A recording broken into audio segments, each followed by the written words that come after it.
My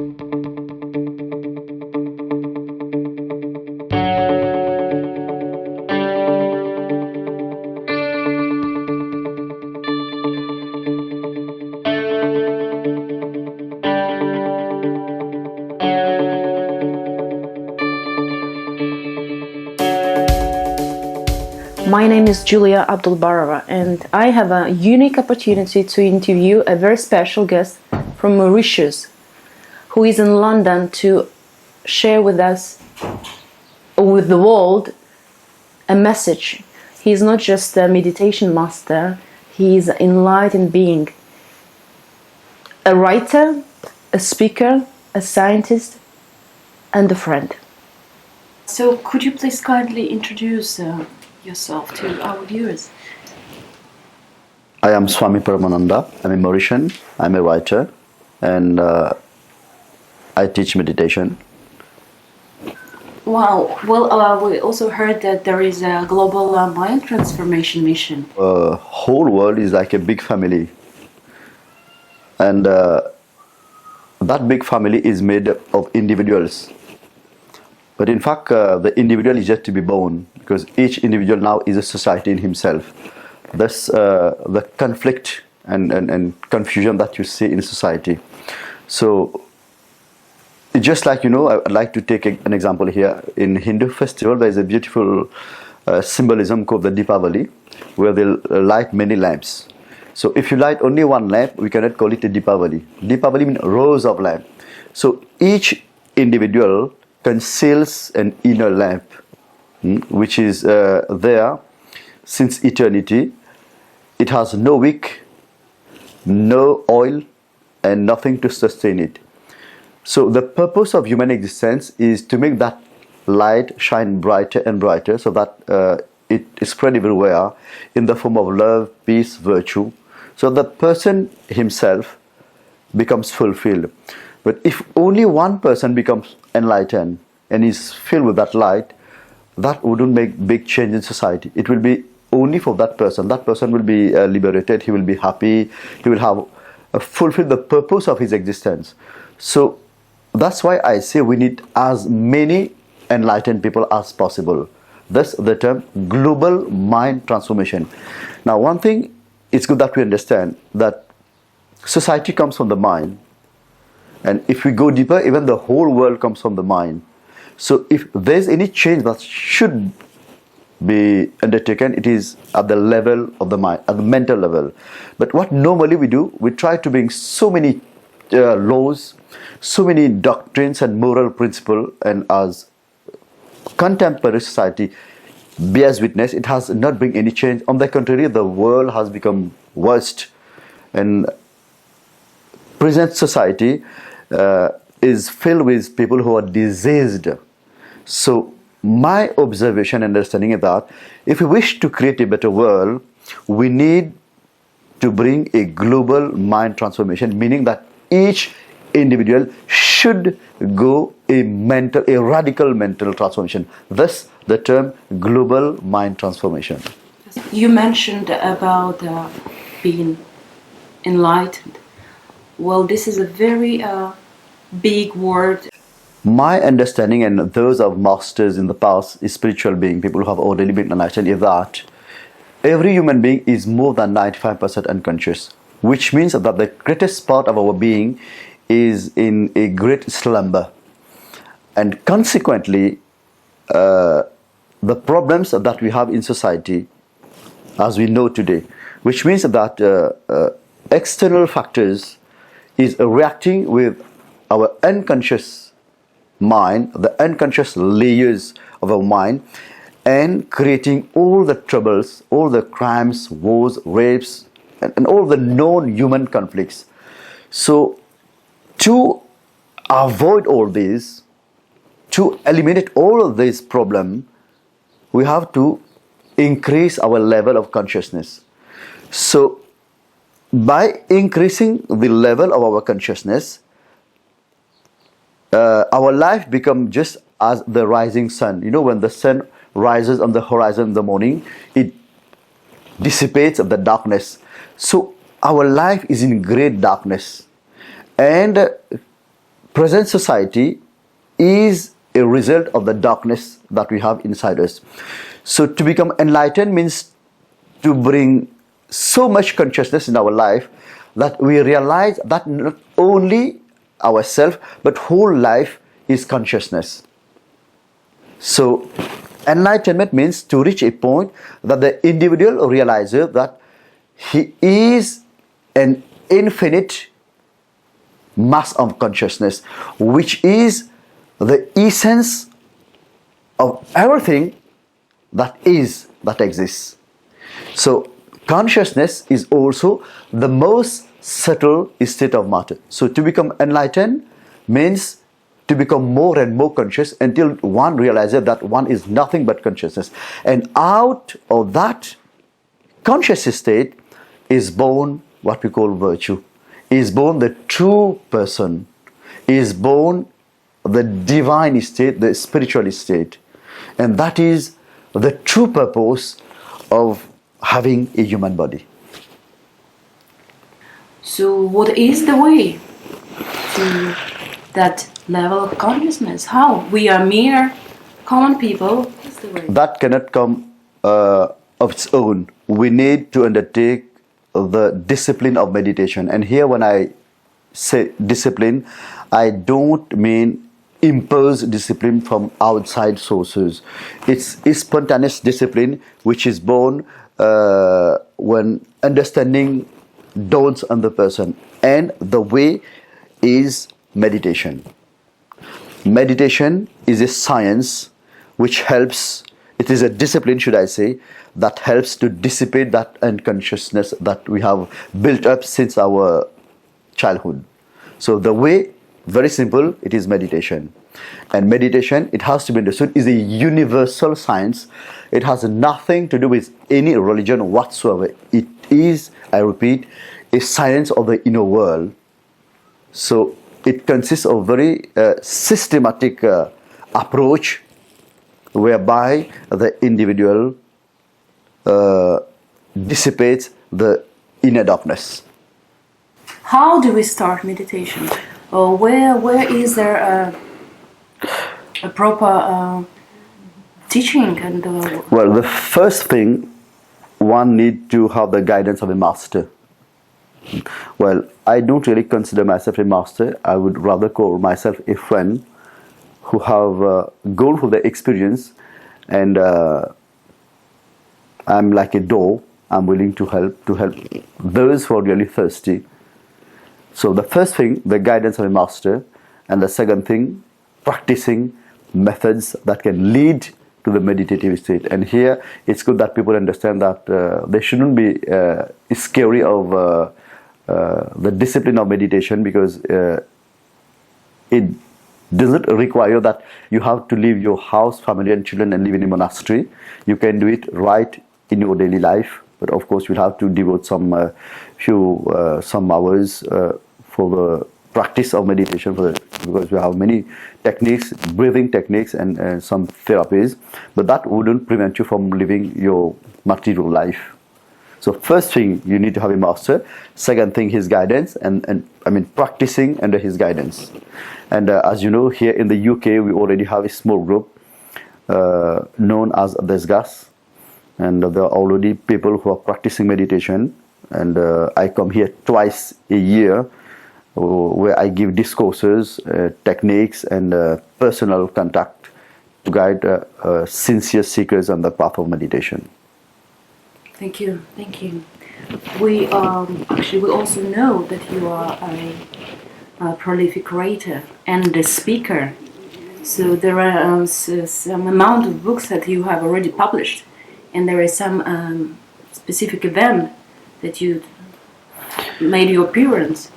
So we're saying that there, how also our viewers can get a hold of your books, so get closer to you, to your teaching. Well, first of all, allow me to say that my books are just like an invitation to touch a greater amount of people, to touch the public. The books are available almost everywhere. I think it's on Amazon, and here those who wish to have the book can contact the people here. we just have to give them the phone number, the email address. It is available in Mauritius. It is available in Canada, where we have also a group. Thank you. And in regards of speaking, because I did some research and I read that you did a special speech in UNESCO, you've been present, and other spiritual congresses and everything. In fact, I'm traveling everywhere, trying to get people to understand that meditation is the only way to create a better world. I have been participating in few conferences, and I'm traveling over the world. As I just told you, I have a group in Canada. We have a group here in Mauritius. We have already thousands of people meditating. And you know, meditation is beyond mind. It's beyond intellect. It's an experience. It is an experience of pure love, pure silence, and absolute freedom. But we need to use words to convey, just to give a sign, to give an indication that there's something beyond life as we know it. So that's why I have to use my words, my speeches. So the discourses and speeches, or even the writings, is just an invitation to say that there's something much more than this. So people should be able to understand that the discourses, the conferences, or just an invitation. We have to go beyond it. It's a call that you know, there is something absolutely wonderful, a miracle that is awaiting each one of us. Once again, I want to stay a bit on the subject of meditation, because as far as I understood, you said that there is not many people really know what is meditation is, because meditation is quite a common word. There are so many people who do practices. There are so many teachers around, but yet you said. Yeah, you're absolutely right. You know, there are many books that have been written regarding the subject.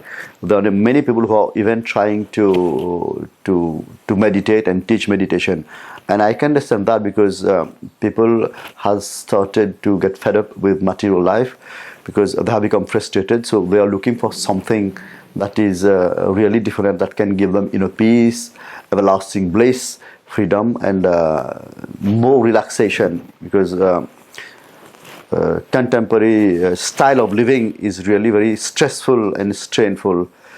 But very unfortunately, the pure science of meditation has been greatly distorted. So that's why I say there's a lot hullabaloo about meditation, but the truth is that few people know that meditation is a science, and should be very careful about cheap meditation. You know, cheap amateur, cheap people who just like amateur want to teach meditation or even making a business out of it. To be very straightforward, meditation is quite a long and arduous process. It's not that easy. Of course, it can become easy if the person is really dedicated and want to invest much time and energy, because meditation requires tremendous energy, much patience, and enough time. That shouldn't scare people, because sorry, we were supposed to invest much more time in the search of our soul, of that state of being, because that is the very purpose of existence. You see, my understanding that life is like a big university, and we came here for that purpose, in search of our true self, our soul. But very unfortunately, due to ignorance, we have drifted quite far from it. And that's why today, you know, people in desiring to get inner peace, to get some relaxation, they just touch here and there anything that comes to the mind. And there are some unscrupulous people who are exploiting people. So you should be very careful. I understand it's not always very easy to come across an enlightened being, a meditation master. But there's one Egyptian saying which goes like this: when the disciple is ready, the master appears. So if you are really thirsty, then I'm absolutely certain that existence will do everything to make you meet a genuine spiritual master. Thank you. There is also a wonderful saying in one of your articles about self-realization. There are some wise people say that it's not possible to achieve self-realization within this lifetime. What do you say? It can be. Well, you see, as I always tell people that we have gone so far away from that which is natural, our natural self, our true self. Now we find it difficult. It's as if you've gone very far away from your home. Now to come back, you find it difficult. And since we have been in that state for many years, even for millenniums, I would say, we find it unnatural when people talk about self-realization, when people talk about meditation, about inner peace, that it is possible to stay in a constant state of inner peace, to emanate love, to be united to whole existence, which though is very scientific. So it's not true that it's not possible. It is possible in that very life. But as I tell you, it depends how much time and energy you invest in doing it. Because if we talk about if it is not possible in this life, let's say that it's true. Who knows how many lives you have already been working? So that could be your last life. So why not invest the time and energy first, then later on at a later stage you can discuss whether it is not possible in this life. If you don't start it, you don't do anything, and right in the beginning you say that it's not possible in one lifetime, then I find that it's not very logical. We should start somewhere first, then we can later on discuss whether it is possible or not it is possible. So it is possible.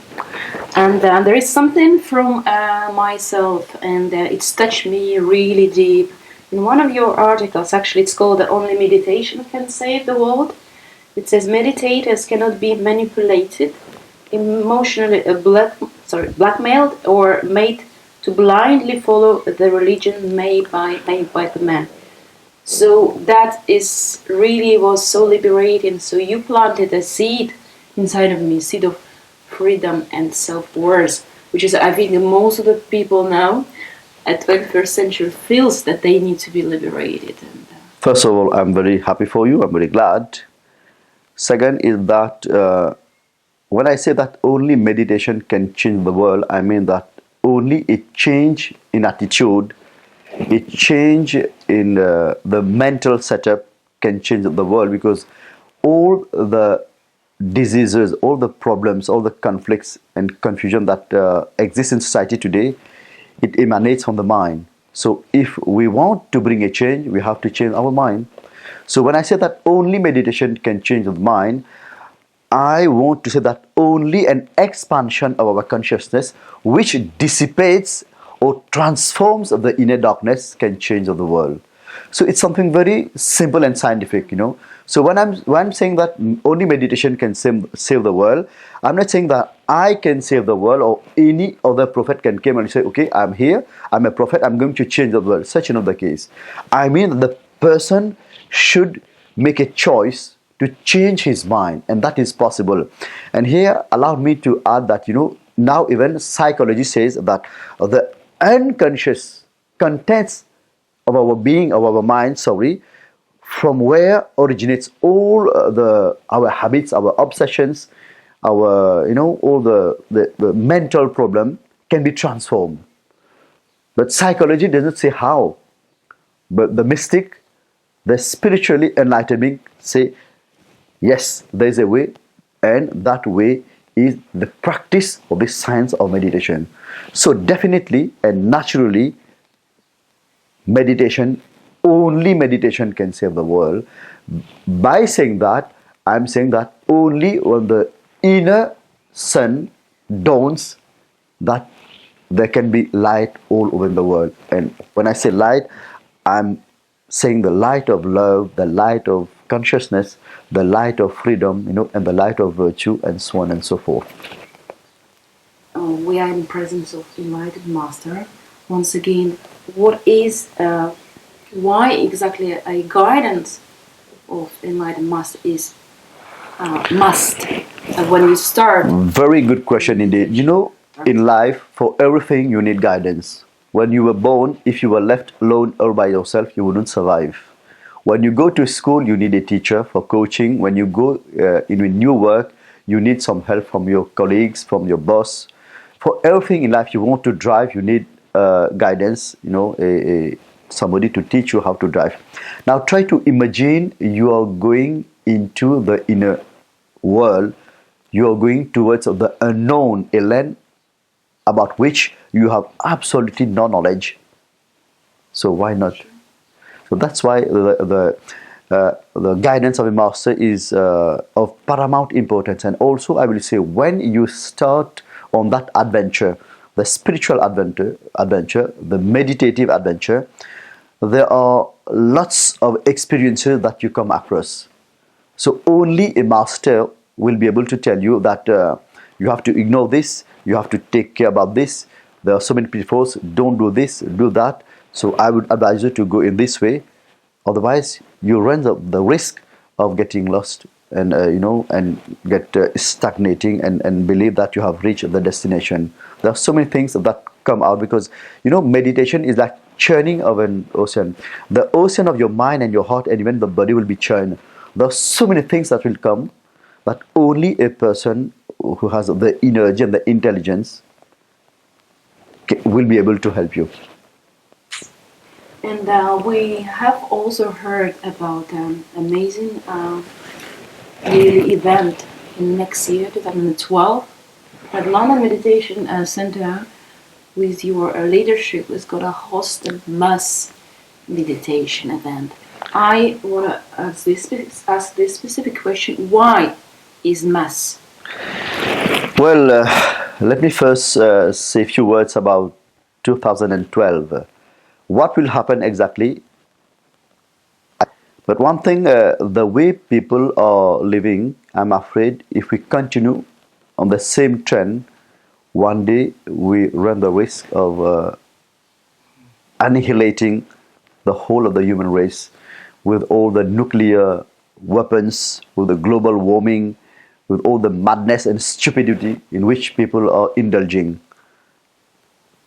So, what will happen exactly in 2012? We shouldn't make a sensation out of it. It should be something sensationalist. I believe in the individual. I believe in the human race. If you want to change society and prevent an eventual 2012, then I sincerely hope that the time is now. We have to embark on the journey towards a change in consciousness right now. So, if we keep on brooding and making people scared about what will happen in 2012, what will happen, I don't know, by the end of this year, then that will be a waste of time. So, if there anything that can be done, let's do it now. And that is my observation, understanding. If a great percentage of the population of a country start meditating, and study have said that if a few percentage of the population of a country start meditation, that will bring down the rate of crime, rape, and other vices. So why not try it? And we have never experimented on meditation on a massive level. So now. The masters in the past have tried to do it. Osho has tried to do it, and maybe others. So I think that we can give it a try.